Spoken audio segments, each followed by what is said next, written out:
Yeah, I'm pretty frightened about it all. Very nervous. I've never been in front of a camera before. And it's a pretty heavy conversation to have. Very personal.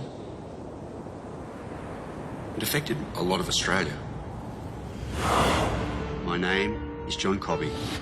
He was such a handsome, handsome boy. She's so stunningly beautiful. The husband of Anita Cobby. She was the picture of innocence.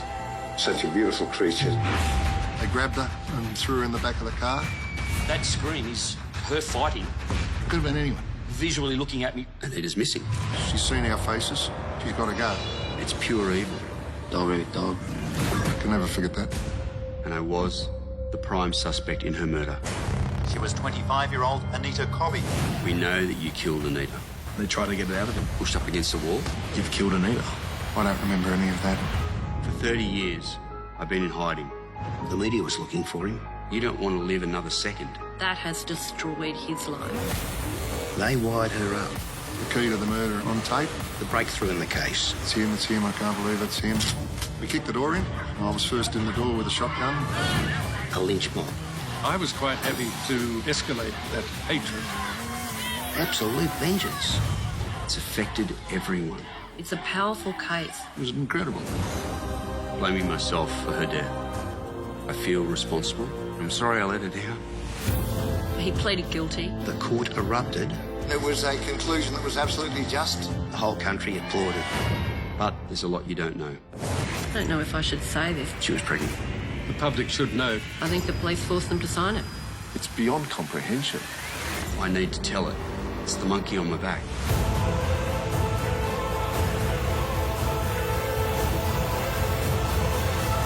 Pretty powerful stuff.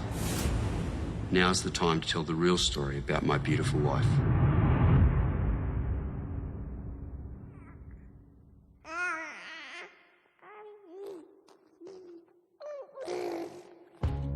How would you describe Anita? What sort of person was she? Well, she was beautiful. Beautiful. Beautiful in mind, spirit and body. In body and spirit. Totally beautiful.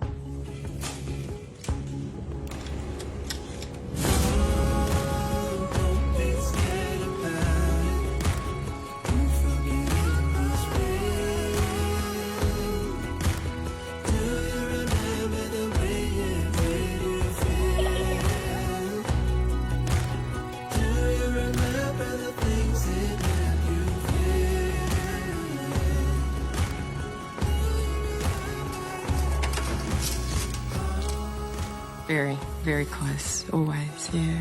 Very close bond, and it was just the two of us. She was my role model all through my life. You remember that? I remember, yeah, absolutely.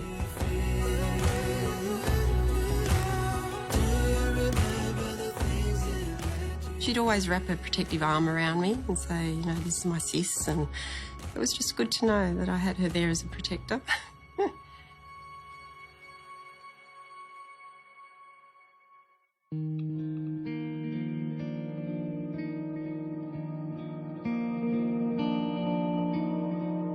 What did you feel when you first saw her? I was a bit gobsmacked. She was so stunning. She was just dazzling, just amazingly, stunningly beautiful woman with these really long, curly locks of hair. The most gorgeous hair I've ever seen on anybody. Probably the best times we had would be shopping days. I think most girls enjoy those days, and she used to love going into the city. She had really expensive taste. Yeah. She was quite stylish. Yes, very stylish. Yeah. Everyone says Anita was beautiful inside and out. She wanted to help others, just like her mum. She followed you into the nursing career? Yes, she didn't always want to be a nurse, but somehow she decided she wanted to do something with her life, and she became a nurse, and she really enjoyed it. Yeah, it's got her name on it. It has. A. Cobby. Sydney Hospital. Sydney Hospital. This is a little jacket that she wore over her uniform. I think it was really in her nature, that caring, kind nature to know that she could help someone. But it did surprise you when she chose that Hugely, profession. Why? Yeah. Oh, just... She wasn't one for blood and guts, I think, you know. So for her to say, yeah, that was just a surprise. In 1979, Anita began her nursing training at Sydney Hospital. Also working there was a cheeky 23-year-old called John Cobby. Though 3 years her nursing senior, he was immediately in awe. I thought she was just completely out of my league. Why's that? Oh, she's just amazingly beautiful. One day, they bumped into each other in the corridor and Anita struck up a conversation. Which surprised me and sort of gave me a bit of a thought that there was a chance I could ask her out for a drink or something. We went to the Prophet restaurant in Surrey Hills. We had dinner and drank some wine. And we kind of went back there again the next night. Yeah, and we were kind of together pretty much from that first night on. She told me she'd met a nurse. She was smitten, totally. We just gelled. She was so easy to talk to. Felt so confident and comfortable with her. I could just see she was radiating happiness, and I think both John and Anita together were just having that young, you know, passionate love, and it was pretty intense, and they were loving their life. Within 6 months, they'd moved in together. John's sister Gaynor quickly became one of Anita's closest friends. I always remember her leaning on the table like that with a hand under her chin and looking at you when you're speaking with her. Like you were the one that she was speaking with. Did she like music?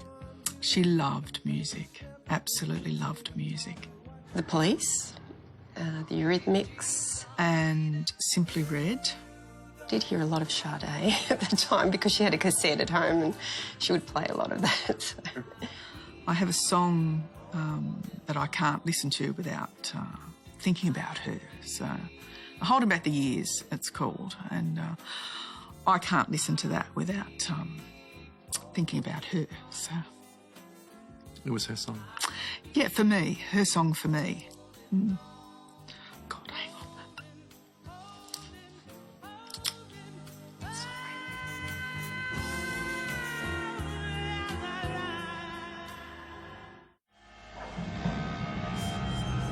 You had to live with what you've done. He's pure evil. I've always had to fight. A dog eat dog. I have heard that his father would bash him mercilessly. Travis had a very violent childhood and a horrible childhood. John had a very bad problem with alcohol and drugs.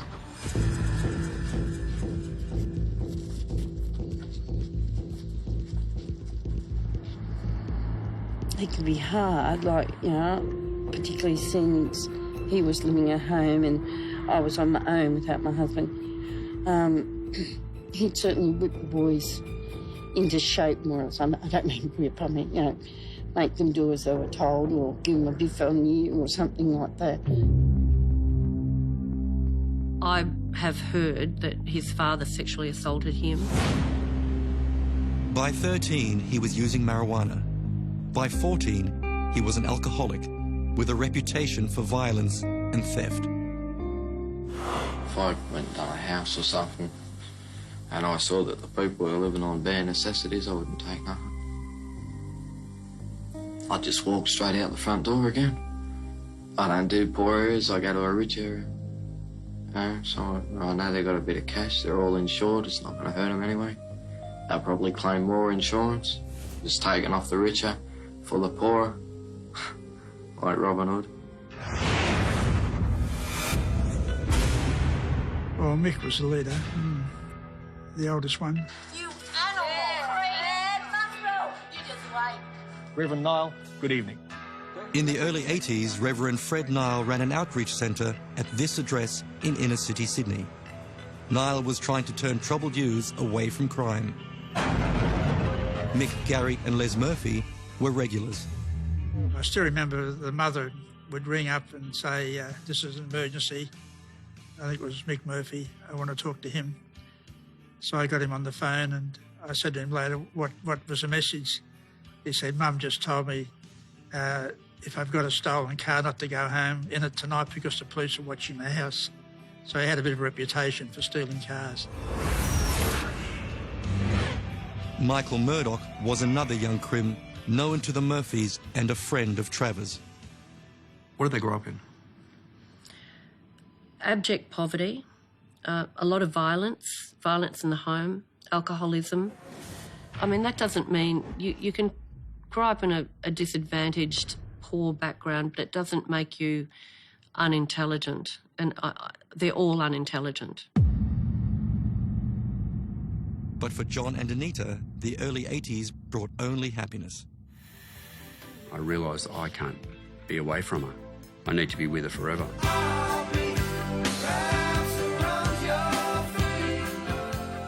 Yeah, it just felt right. Anita chose that, yeah. It was pink gold, white gold and yellow gold. It looked beautiful on her hand. And there was more good news. We were sitting down together and they'd said that they were going to have a baby. And I was going to be an auntie. Oh, it's the meaning of life. It's a great feeling. But sadly, that wasn't to be. What happened then? And she miscarried.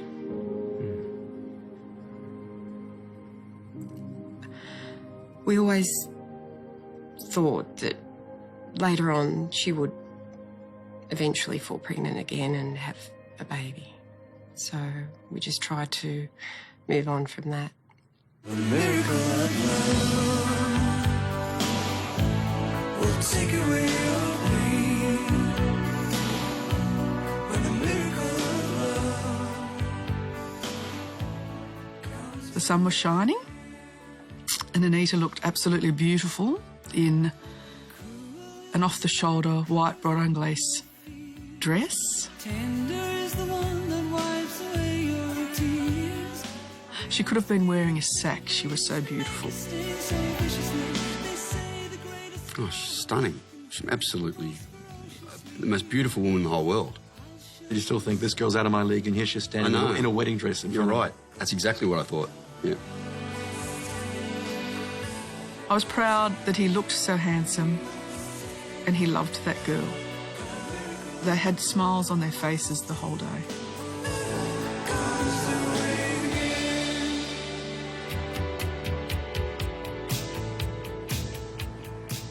After their wedding, they moved north to live in Coffs Harbour. They continued nursing and John successfully tried his hand training horses. And their good fortune didn't stop. Had a really big win on the horses. Decided to go around the world. Sweet dreams are made of these. Who am I to disagree? I travel the world and the seven seas. Everybody's looking for something. Sweet dreams are made of these. Anita loved Rome, yeah. She told me it was the most romantic city in the world. Came back to Sydney and I felt it was time to maybe have a family. And she was restless at this stage? Very, yeah. I'm not sure where Anita saw her future when she came back from travelling. I'm not sure. She seemed to maybe be looking at doing something different. I think they both felt that they wanted to just have a break and see where life led.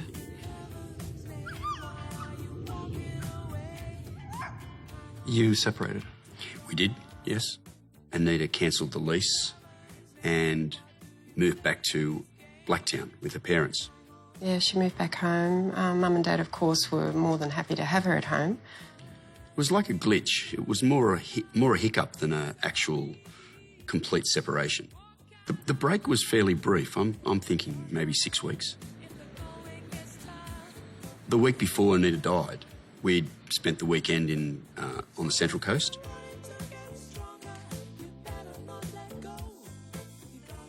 That was amazing. It was great. It was almost like a honeymoon that we didn't really have. Told me she loved me a lot. And I'm pretty sure I told her a lot as well.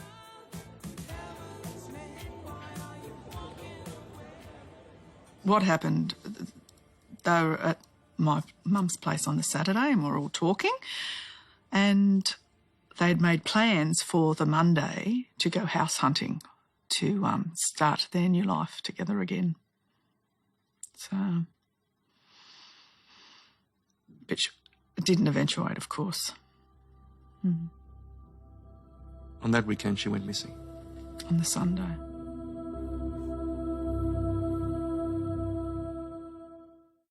These are criminal thugs off their heads on drugs and alcohol. Tried to grab a girl's handbag because they wanted the money. She fought, and they ended up just dragging her into the car. And I think it just went from bad to worse.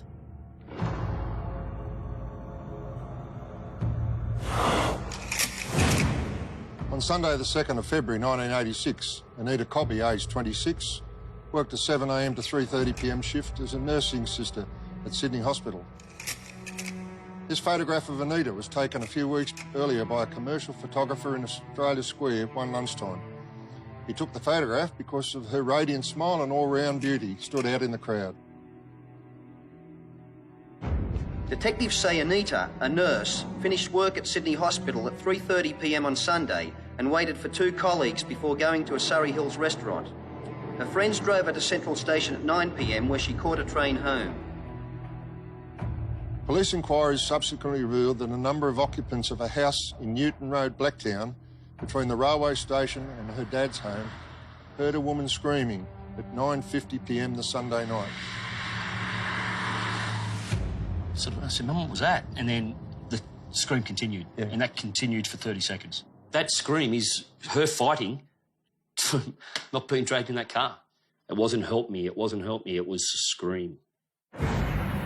Stephen Hodson was 16 and watching television with his mum. This is the first interview Stephen has given about what happened that night in Newton Road. When he heard Anita's screams, he raced outside.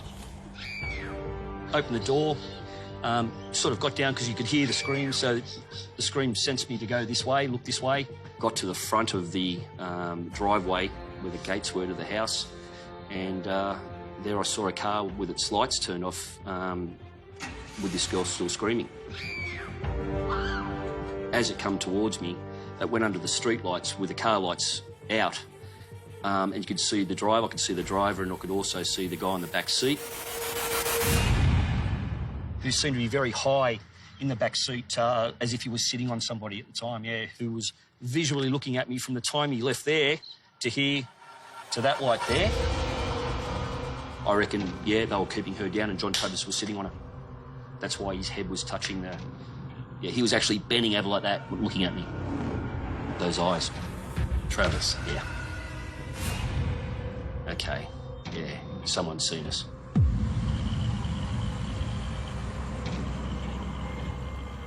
She was forced into the car, and whilst the car was driving along the roads, she was stripped naked and the knife held at her face. You tried to chase the car? Yeah, so what we did then, I got here, Dale had come into his driveway. The next door neighbour, Dale, was with his girlfriend. Dale whipped his girlfriend out. I hopped in the front seat. Dale then done a 3-point turn out of his driveway, and then we shot up to the Newton Road. By the time we got through the roundabout, they had already gone over the top of the hill, and we'd lost them, but we continued to drive around for 10 or 15 minutes. We couldn't find them, and then we proceeded to come back home and then call the police, which my mother had already done. And, 2 hours later, an hour and a half later, the police turned up, a big burly sergeant at the time. That was the last I heard of it for about 2 or 3 days. She was sexually assaulted by Michael Murphy and John Travers whilst in the back seat.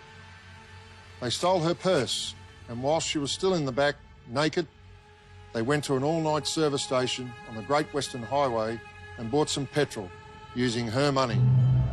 They then decided to drive to the Reen Road area, where she was taken to the paddock and further sexually assaulted by them all.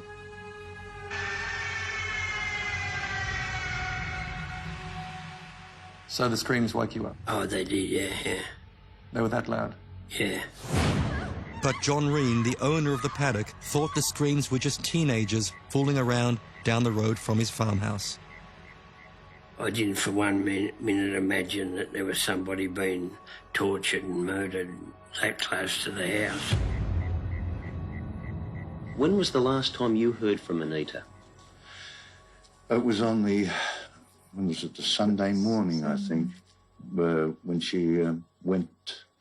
I didn't. She left the house very early, and Peg, I think she spoke to you just briefly.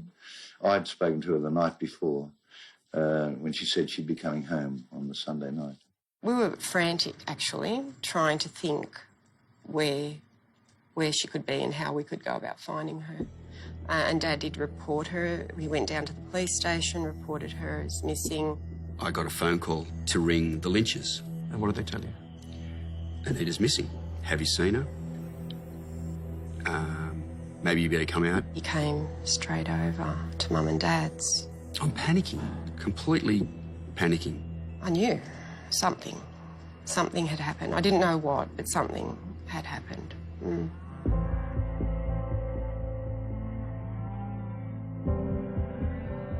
I knew there was something awry in the paddock.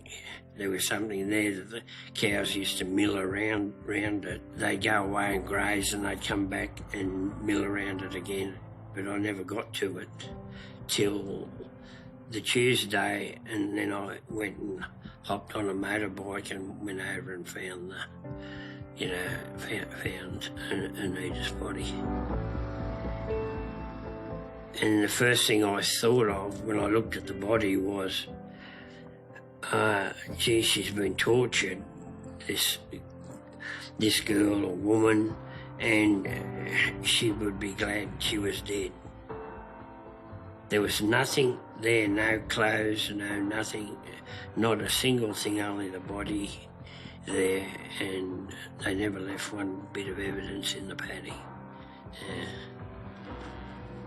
I just went immediately back to the house and rang the police.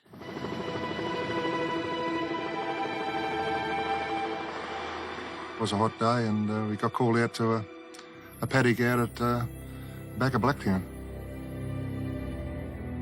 You ever want to see what we saw in that paddock that day? I saw the body of Anita Cobby laying face down, completely naked, and I could see some severe lacerations to her, to the right side of her throat, and her eyes were still open.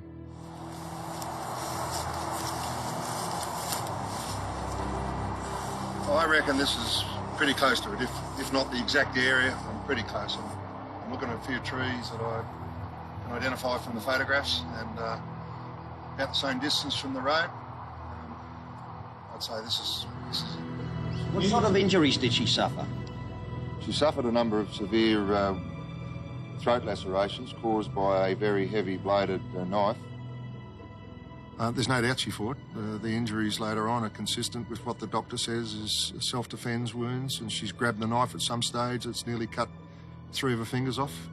Now, whether she grabbed the knife or her hand was up at the throat at the time the knife was sawing through her neck, that's very difficult to say. I looked at very closely at the scratch marks on her body. We then realised that, there's the barbed wire fence over there. She must have been dragged through that, or she was pushed through it. The fear and the terror that she was going through wouldn't have lasted just 5 minutes. It's been probably an hour, a couple of hours. There was absolute agony in her eyes, in death, yes. It's a look that I can't describe it any clearer than that. It's one that just stays. It makes you extremely determined that you're going to find out who did it. I removed a wedding ring that was on her hand. It was a Russian band interlocking wedding ring, a little bit unusual. I thought that might give us some means of identification. Constable Murphy, he'd taken a missing persons report from Anita's father, and he'd had a photograph there. But we were pretty satisfied from looking at the photograph that it was Anita, and we then left the scene with the ring and headed off to the house where the missing person had been reported from. I just said, I'm Detective Sergeant Kennedy from the Homicide Squad. There's been the body of a young female found not far away, and we suspect that it may be your daughter who you reported missing. I'm going to show you a wedding ring that I took off the finger, and if you can tell me that that's hers, well then that will assist us. If not, I'm going to need to take you down to the morgue to see if you can identify the body. I looked at it and it looked like the ring, but I said, it looks rusty or dirty. And he said to me that is actually blood, it's dried blood. So that was probably the first moment that I thought, not only is she dead, but she's met some awful fate. Devastated. We've been through so much since yesterday at 3:30 when we first heard the news that they'd found her body. And it just comes up in waves, goes away and comes up again. Yeah, we do feel totally devastated. This is such a beautiful creature that's been, foully brutalised. You get to Anita's parents' place. What do you see? What do you find? I saw sadness. As I walked through the door, all heads pointed down, no eye contact with me. No one looked me in the eye. No one could look me in the eye. And that could have been from multiple reasons. What reasons? Well, the main reason is because I gathered that they knew that it was Anita that was found and that I'd done it.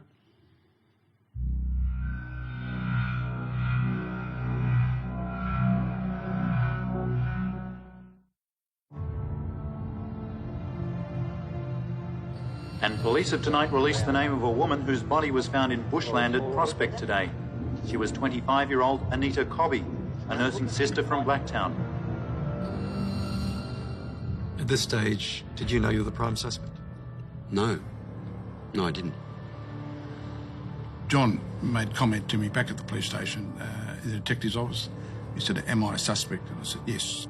He was the estranged husband. That wasn't idle thinking at that time. That was a normal way to think, natural. 90% of murders are committed by family or close friends or business contacts, so I have to eliminate people who are close and find out exactly where they were at the time. So it's just standard procedure. He didn't take too kindly to that. I was quite adamant about the fact that I hadn't. You weren't just asked, I think they almost insisted. No, they told me that I did. Yeah, without a doubt. They did. They said you killed your wife. We believe you killed your wife. Admit it. That's right. He was a bit upset that I'd accuse him of, well, not accuse him, but ask him if he was involved in it. So I think he didn't want to talk to me too much after that. Where were you? Can you confirm it for us? Where were you after the time of her disappearance? You haven't got an alibi. We believe that you've done it. It must have been you. We know that you killed Anita. I mean, I'm not happy and smiling when I'm talking to someone about whether or not they killed someone. I think I may have been grabbed and maybe pushed up against a wall. I do remember being on the floor. He told me that at one point he remembers being on the floor and one point up against a wall. Certainly not under my pressure, whether he... I don't remember any of that. I deny He said it got to the point where he actually said, I did it. And he said he walked out of that room believing he had some involvement in his wife's murder. He might have said that to himself, but I certainly don't recall him saying any of that. Because I'm just wondering what happens in a room to make a man walk out believing they killed their wife. You'd have to ask him those questions, I'm sorry. I must have done it. You've told me I've done it. I must have done it. You confessed? There can't be... I did. I confessed to something that I didn't do. Why does someone do that? The fact that she was gone and I would never have her anymore was almost like, yeah, I did it, kill me too. Just take me out the back and shoot me in the head because there's no use living anymore. And you felt that? Yeah, I was happy to die right then.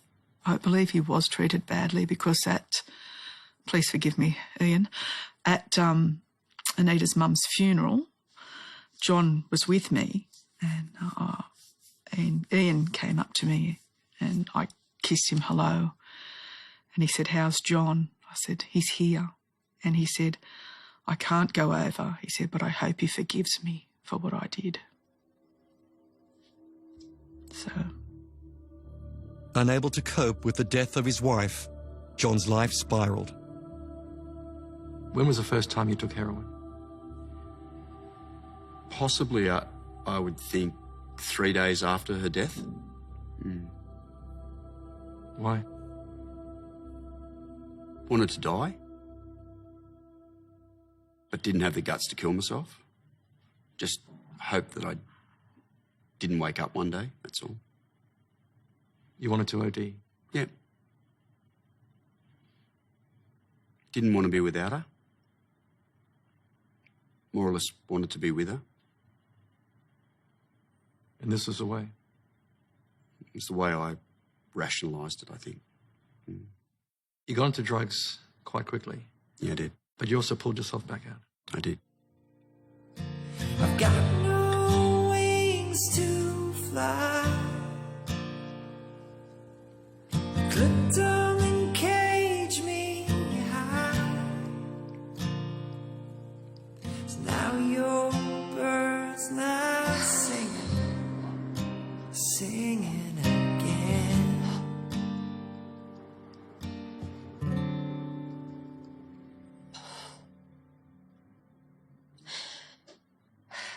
It just...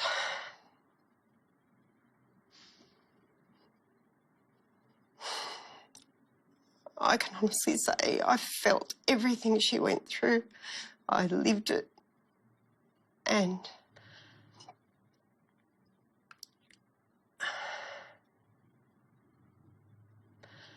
it took me a long time to...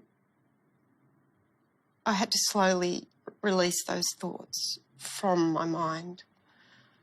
I remember having very long showers because I felt like I needed to cleanse. It was a cleansing for her. I had to cleanse for her, for everything she'd been through. It was too much for me to take in. It really was. But somehow we get through, and we did. There was a lot of people there. There were all her friends, all her nursing friends, all my friends. Very overwhelming. I know he's very distraught that day. But I certainly remember my father and my mother's friend carrying him out of the church, him screaming, "Don't take her away from me, please don't take her."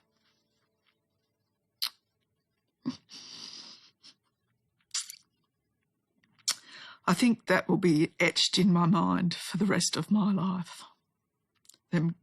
Those two men carrying him, dragging him out of the church, and him screaming. That will stay for the rest of my life. While Anita was being laid to rest, police intensified their hunt for the killers. Right, Fred? It's easy to track, mate.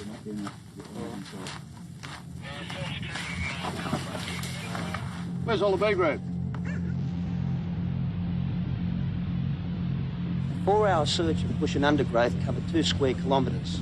It failed to turn up any clues to the brutal slaying. I remember a few days after Anita's body was found, Gary told me that he'd asked the police, I think it was Ian Kennedy, to take him to the crime scene. He wanted to feel a spiritual connection to the last place his daughter had been. Just the two of you came in? Just the two of us, yes. Yeah, we had to talk about grief, how to handle grief. I'd lost a young boy at 4 years of age. Ran across the road and got knocked over. So I knew what he was going through. And I said, "You okay?" And he just said, "I feel so much better." Yeah. And he looked at the grass and he saw what he thought might have been a blood stain, Anita's blood. And he thought to himself, I could wish this was someone else's daughter, but I couldn't really, could I? Because then they'd be going through what I'm going through. And that was, wow, pretty powerful stuff.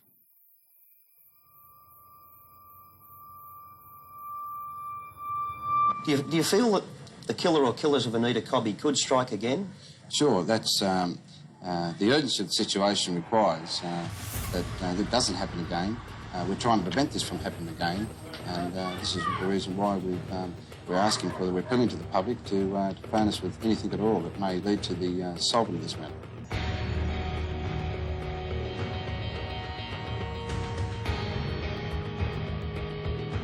At this point, have you got any suspects? No, not at all. It was quite a tough time. The long hours involved, you know. We were working some 18, 19 hours a day. At that stage, information wasn't flowing freely. I thought we can't let this go on, and the only way to get an impression is by way of shock. February 6, 1986. You're listening to The John Law Show on 2GB News Talk 87. Let's cross again to Detective Sergeant Ian Kennedy, who was responsible for the leading of the Cobby investigations. And John Laws, the most powerful man in Australian radio, reads a leaked copy of Anita Cobby's autopsy live on air. I thought, well, the general public ought to know just how bad these monsters are and what this girl, the indignities that the girl had to suffer. I recall John Laws reading out the autopsy report and all the gruesome details. What do you think of that? Well, look, I thought it was uncalled for.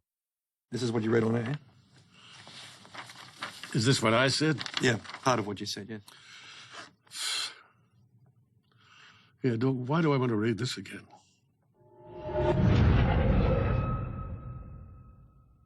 I really don't want to read it again. It's a terrible thing. And when I look at it again, it's just a terrible thing. What they did to the girl. The family did not need to hear that. Oh, I'm sure it upset the family. In fact, I know it upset her father. But then her father came to me, not really all that long ago in years, and said how grateful he was that I had done it, that it made all the difference, because it incited anger in the public that murders like this were happening and we weren't being given the full details. It really heightened things. I mean, to know exactly what happened to her. What was the public mood at the time? Very, very, very angry. And I felt they had good reason to hate whoever committed this crime. And I was quite happy to escalate that hatred in people who could commit a crime like that. I didn't have any qualms about that. They deserved to be hated. Who gave it to you? I'm not going to tell you.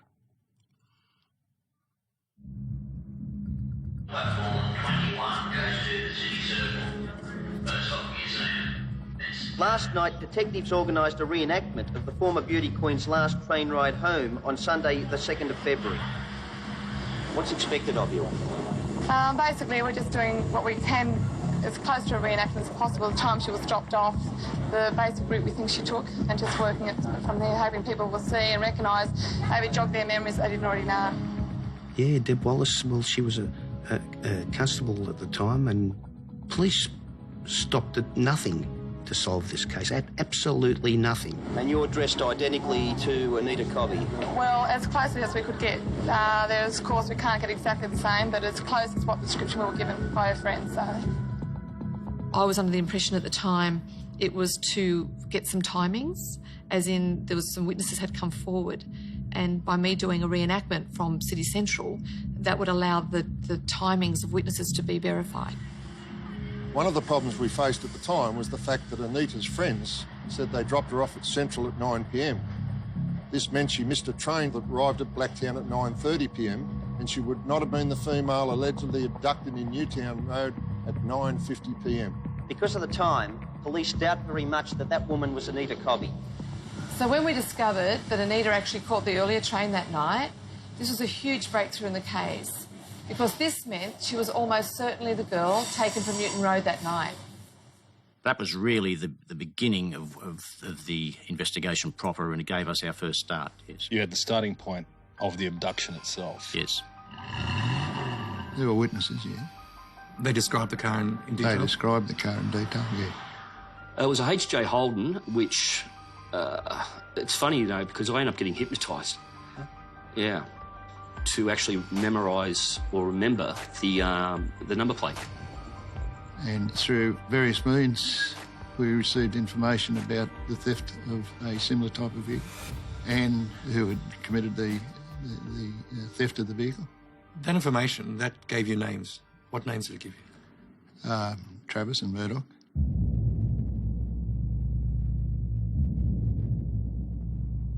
Obviously, from an investigation point of view, we're already linking that to the abduction and the murder, but there was no evidence to link it. So the task force made the decision to arrest Travers and Murdoch and charge them with stealing the vehicle. It was early in the morning. Travers and Murdoch were still in bed at that stage. They were in a bed together? Yeah, they were in bed together, yeah. It's a good result, fellas. Right. Got it. Right? Yep. Right. Sergeant, what can you tell us about the arrests? All I can say that from volumes of information we obtained from the community since the murder of Mrs. Cobby, last Friday, police raided 3 homes in the Blacktown area where they arrested 3 men. Les Murphy had also been arrested and implicated in the theft of that car. And their body language, their actions, you know, the sweat that came out, their nervousness, we knew that we were looking at the people. We just didn't have any proof at that stage. Back at the station, you spoke to Travers?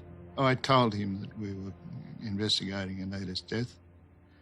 One of his initial comments to me was, and something I'll never forget, was, I didn't slit that slut's throat. John Travers got bail refused. We charged him with stealing the car. He got bail refused because he was wanted in Western Australia for a fairly savage rape of a young boy in a paddock, where I might add at that stage we found out that he'd held a knife to his throat while he was having sex with him and said, "Buck, you bastard, buck, or I'll slit your throat." The other 2 were allowed bail and placed under surveillance. As it turned out, things moved pretty quickly with the introduction of Miss X on the Saturday.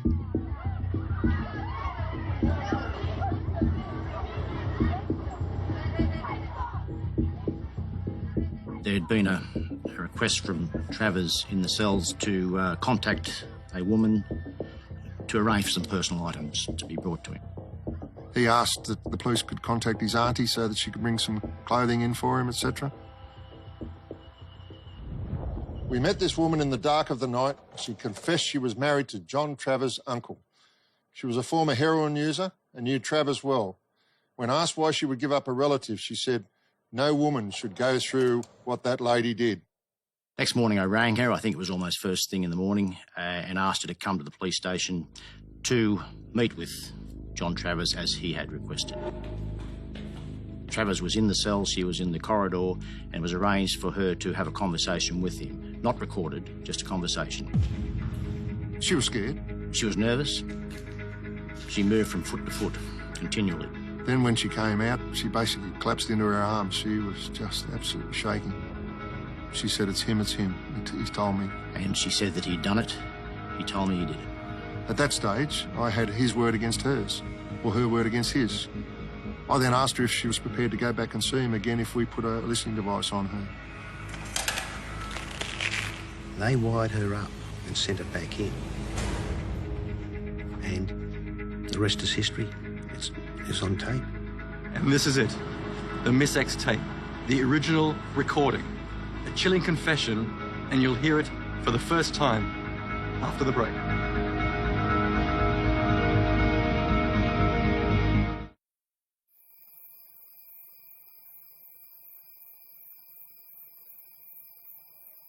"21 days after abducting Anita Cobby, John Travers secretly tells his aunt how and why she was killed in this paddock. She's seen our faces and heard our names, so she's got to go. So he was the one that cut her throat, and they all took off and got in the car and drove away. They then went back to his place where they lit a fire, drank beer, and burnt Anita's clothes. With the evidence torched, police would struggle to build a case, but his aunt was about to provide the proof they needed.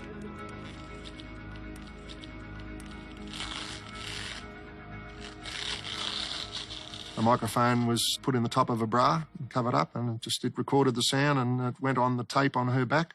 Just relax.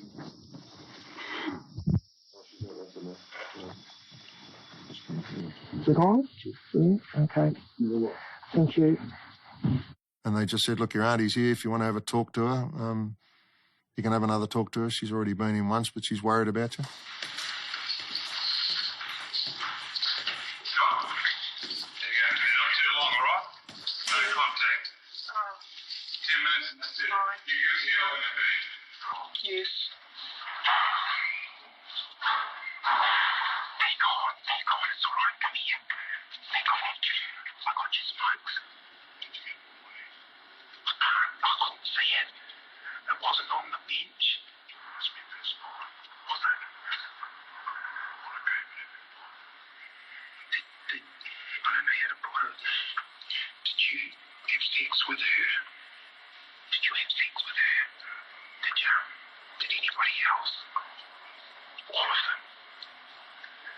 We've got no idea. We're sitting waiting outside.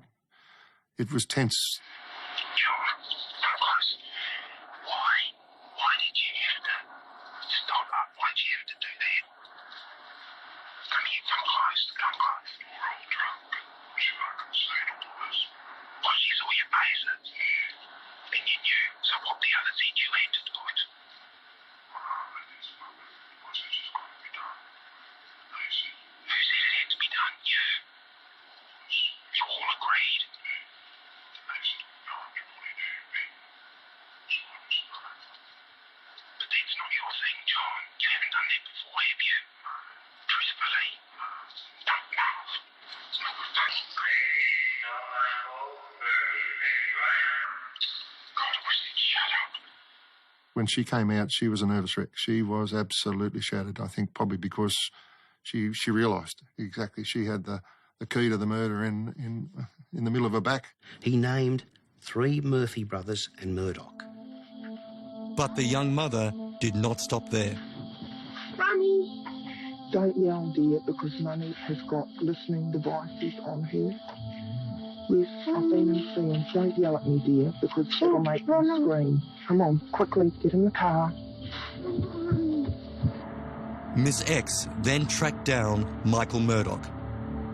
The recording you're about to hear was never played in court and has never been heard before. Mrs. Murdoch? Yes, listen, can I speak to you? It's really urgent. We're down. Rick, please. Rick, can I please speak to you? I'm sorry. Look, it's me. I'm sorry. I've got to talk to you. Can we talk, please? I'm sorry, Mrs. Murdoch. I didn't mean to wake you.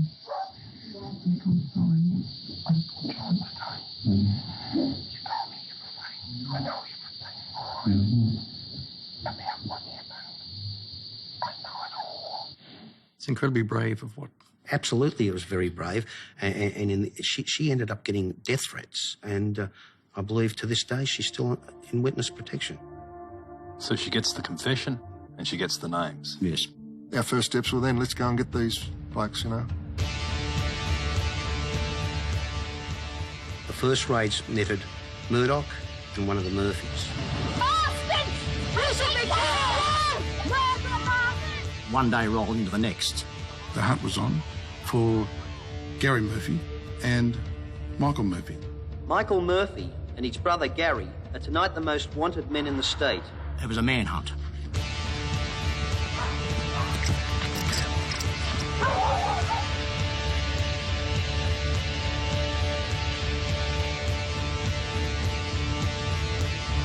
Police were tipped off that the Murphys were hiding out in a home unit at Glenfield.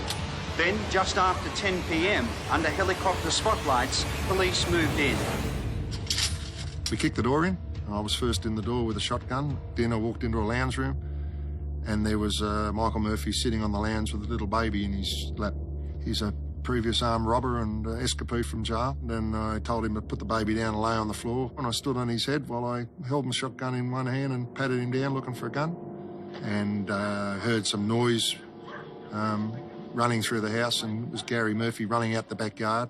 He was absolutely frightened, scared, because he wet his pants.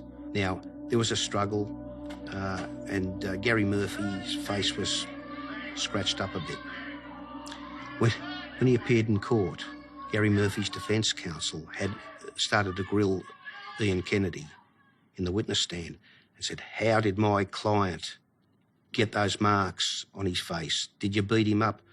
Ian Kennedy, as a matter of fact, must have happened when I stepped on his head when I arrested him. Well, everyone in the court who heard that just went, "You beauty."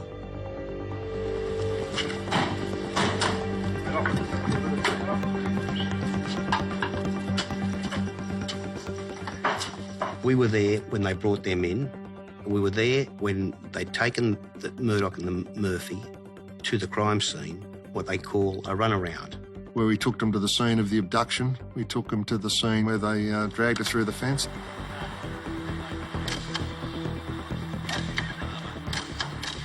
And then we took them to where the body was located. It's a reenactment of the crime. They get them to explain what had happened. By the time we got back to the station, I've never seen anything like it. This truly was a lynch mob. It was little hairy moments. It was a big crowd. Settle down. They were venting their rage.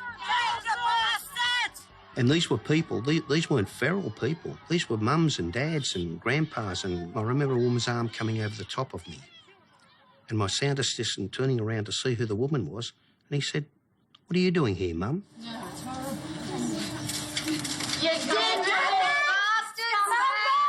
If they don't kill you out here, they will in jail.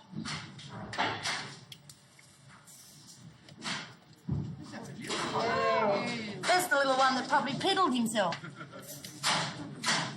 Look at the one in there laughing. Oh, you'll be laughing on the other side of your face, scumbag. You creep. You animal. Creep. You just wait.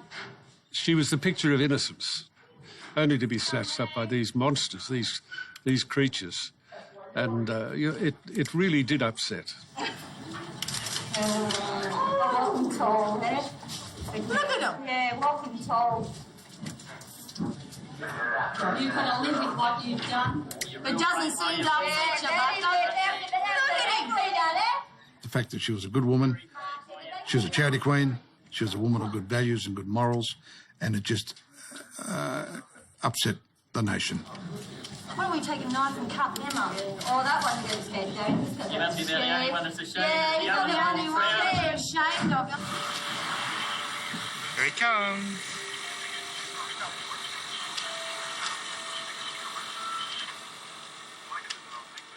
They should have been drowned at birth. There's my thoughts, my own private thoughts. I mean, she'd just finished her shift at Sydney Hospital, for God's sake. And so here she is looking after other people's lives whilst these mongrels go around taking hers. And you wonder why Blake gets all worked up about these things. We've been listening to them on the radio on different talkbacks saying, "I'll press the button, I'll pull the lever." This is the emotions of people who are probably, in a sense, devastated as much as we are. I felt a lot of anger, sure, we all did. Because you feel like if only you could get your hands on these. You know, there were 5 of them. What would you have done? I don't know. Felt like I could rip them apart, quite honestly. That's how I felt, the anger inside of me. That's what I wanted to do. Every time I'd think about it, I'd get depressed and angry at the same time. Revenge was high on what I thought. It was crippling. It was such a negative thought. And I lived with that for years and years and years. Do you still live with that? Oh, God, I'd love to kill him. Oh, be gold, be pure gold.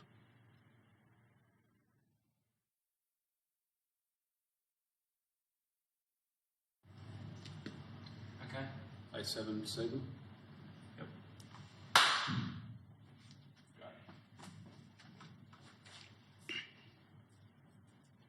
We good?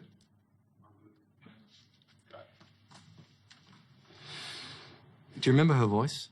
Oh, yeah. Yeah. What was it like? It was kind. It was quite soft. And then she'd get a giggle, and her giggle and her laugh was so infectious that everyone would laugh. There's a plaque at the Sydney Hospital. Yeah, there is. That's where you feel closest to her. Yes, it is. When you go there, you talk to her? Well, I sit in the back pew, and the plaque's 1 pew forward on the left-hand side. And I talk to her, yeah. Sometimes sit there and cry because I miss her. Do you talk to her? Yeah, I do. I think not aloud, but in my mind, I do. Yeah, I don't know, it makes me feel better, stronger, thinking that she's there. I ask her about things that are happening today, things about my relationships with friendships, family, my children.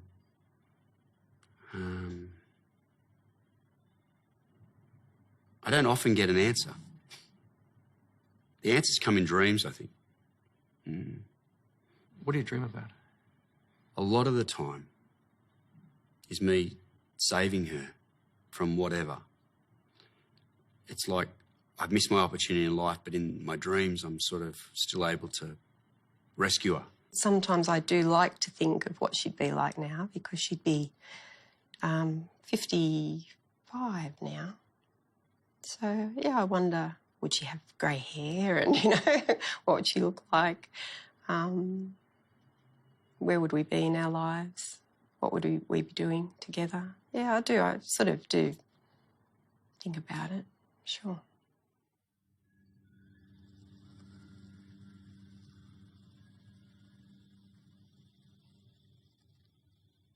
What did they do to your life? Destroyed my life. How do you feel now about it? Oh, smash the fuck out of him. 30 years later, you still carry this anger and this guilt. How do you pull yourself out of that? I surf a lot. Do you think about her out there? Oh, often. Often. I still wish she was on the beach watching me. Would you like to do that? She used to do it a lot. She used to do it a lot, yeah. You said you could try and distance yourself from things to cope. Was it that easy for your parents?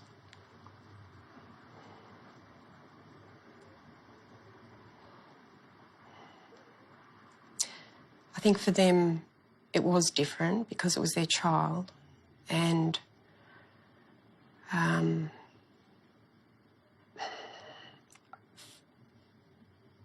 they somehow managed, muddled through, coped, I don't know. They managed to exist, their new existence.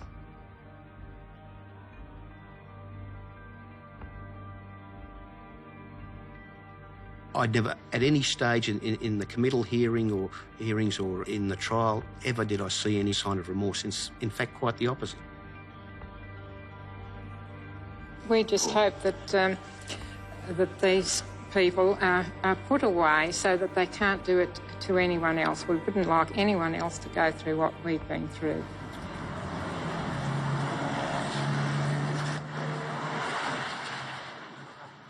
I had no idea of how horrendous that court case would be. God.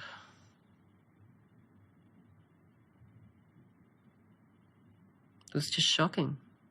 It was like defending a black in front of the Ku Klux Klan. It was like I was in Alabama in the 1800s defending a black. It was like everyone in that courtroom was wearing their white pointed hat. Lawyer Lee Johnson was just starting her legal career when she was asked to defend 28-year-old Gary Murphy, the brother of Michael and Les. At their first meeting, what surprised her most was Murphy's recollection of that night. Saying what happened that night, and he's sort of rambling, and Les had a car, and then Les stole a car. It was just rambling. And I said, look, what are you talking about? I'm talking about the night that, Anita Cobby was killed. And he said, oh, well, I don't know. And I said, what do you mean you don't know? And he said, well, I weren't there. What do you believe now? Do you believe he was there or not? Has your opinion changed in 30 years? Probably not. No, probably not. I'm going to get straight to it. There was a rumour that's dogged you for your entire career that you were sleeping with Gary Murphy. Interesting rumour, given that the only way I ever saw Gary was surrounded by prison guards and across a 6-foot table. That rumour's persisted. People I talk to now say, Lee Johnson, she slept with Gary Murphy. Have you got their names? Can you tell me the names? Because I'll sue them. Will you give me a name? Can't give you the names. Yeah, see, this is what happens. So I'll say it right here and now. Stand up, put your name to it, and I will sue you.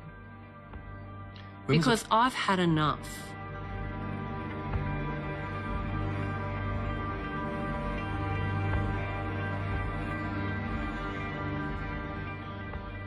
It was a packed courtroom, Darlinghurst courtroom number 5, chock-a-block, people spilling out the door, and Justice Alan Maxwell, 62 years of age, he pointed out that these people killed for morbid thrills, that it was pure evil.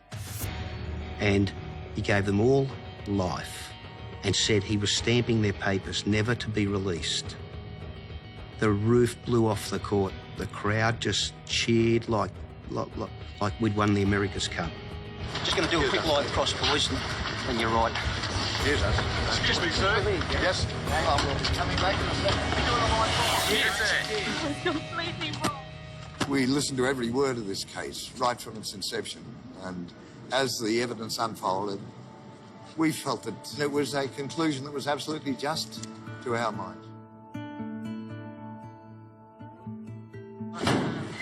Pranks, all of it. They said justice has been done because it's never to be released. That was a big thing. And they fought the fight all the way through. Yeah, mate. Great. Cheers, Gary. Cheers. Grace. Great work. What thoughts have you got for Anita's parents? Well, I don't think there's a day that's gone by that I haven't felt for those people.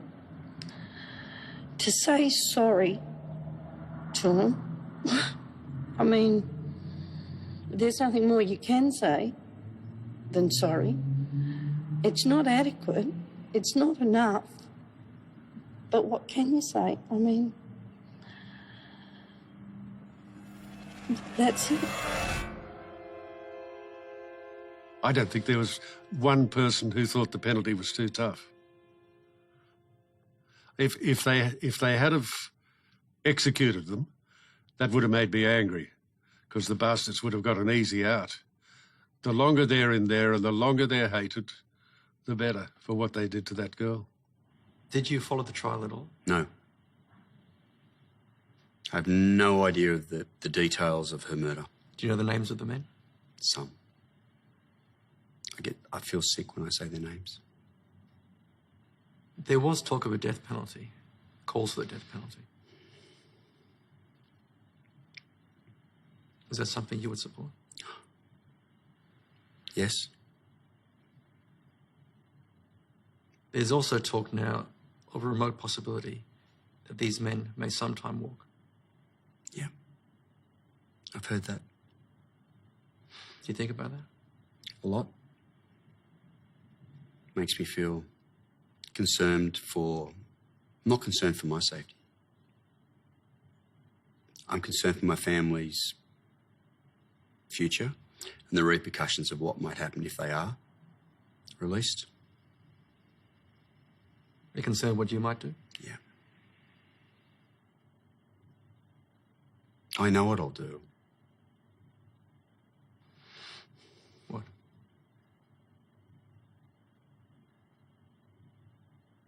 I'll do what should have been done 30 years ago. And what's that? And kill them all. Without hesitation.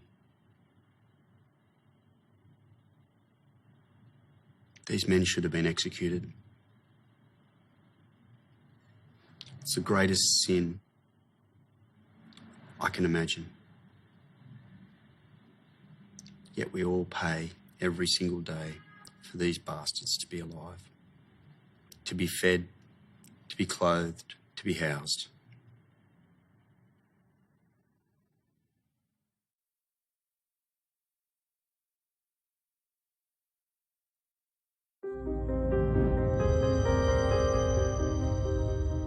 There is pain, there is hurt.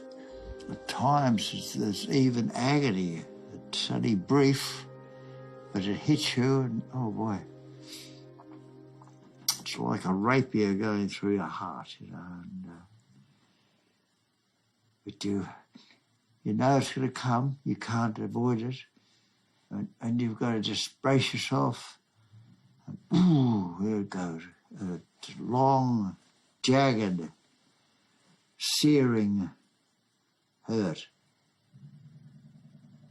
But it doesn't kill you. It doesn't kill you.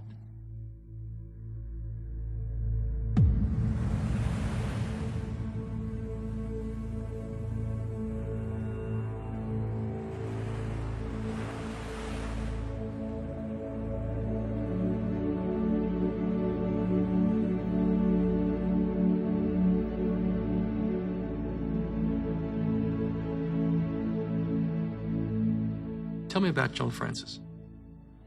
Oh, he was the guy that took over from John Cobby for 30 years. So where was John Cobby? I think he was always there, cowering away in the corner. So you became John Francis? I did. But now you've changed your name back. I have. It's time? Yep. Your son went with you when you changed your name back. Yeah, Daniel did. Daniel did. And he wrote something on Facebook, which I don't know if you've even seen. No. Most of you know me as Dan Francis. I wanted to let you know that tomorrow my father and I are changing our surnames names back to Cobby. Our original family name. Nothing can change what happened to Anita almost 30 years ago. But tomorrow we were taking a big step in the right direction to having a life with a touch of relief. This is a huge step individually and as a family. I couldn't be prouder of my dad and what he's achieved. Tough times don't last, but tough people do. Tough times don't last, but tough people do. They're great words. He's a great guy. He was by your side when you reclaimed your name. He was. That must have been important.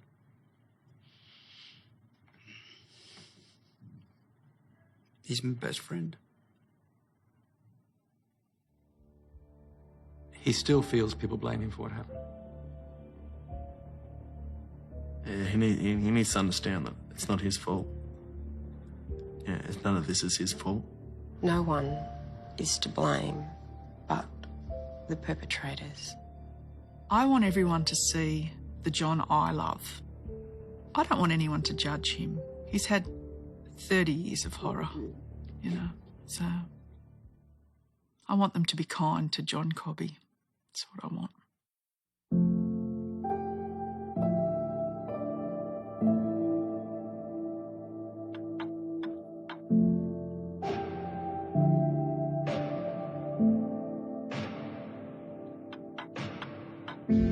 How much time is left before the sun is gone and our hearts are bare, crying in our palms, and I pull my white flag in the wind to let love know I'm giving in. I pull my white flag in the wind,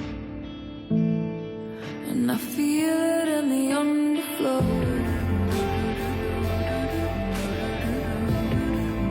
I feel it in the underflow.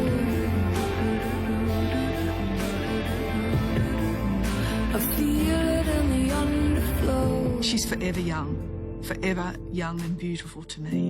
And we miss each other in the dark, like ships in the night. And I cried a puddle deep into the valley of the shoulder blades, and I breathe smoke into the sky to let love know I'm getting high. There'll be no rest tonight, and I feel it in the underflow.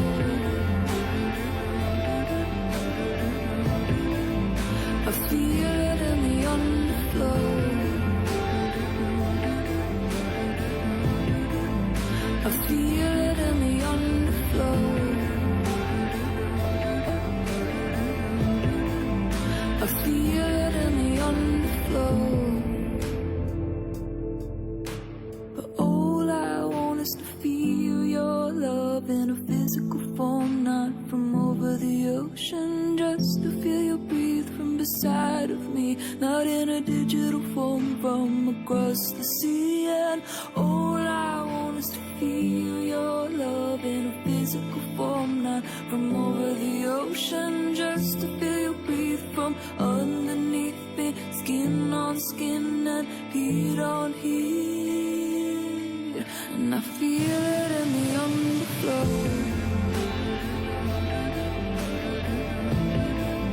I feel it in the underflow.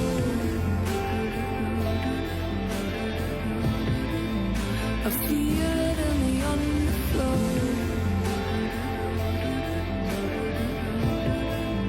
I feel it in the underflow.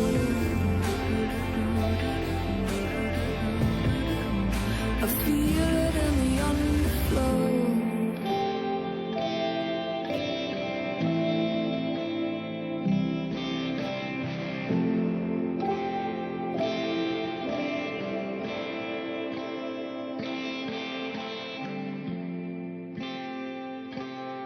I feel a lot of love for her.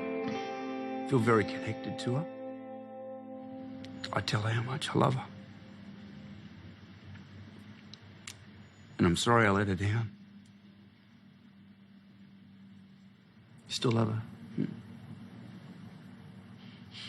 She's still your wife? Yeah. John, thanks very much for your time. Thanks, Chief. Thank you.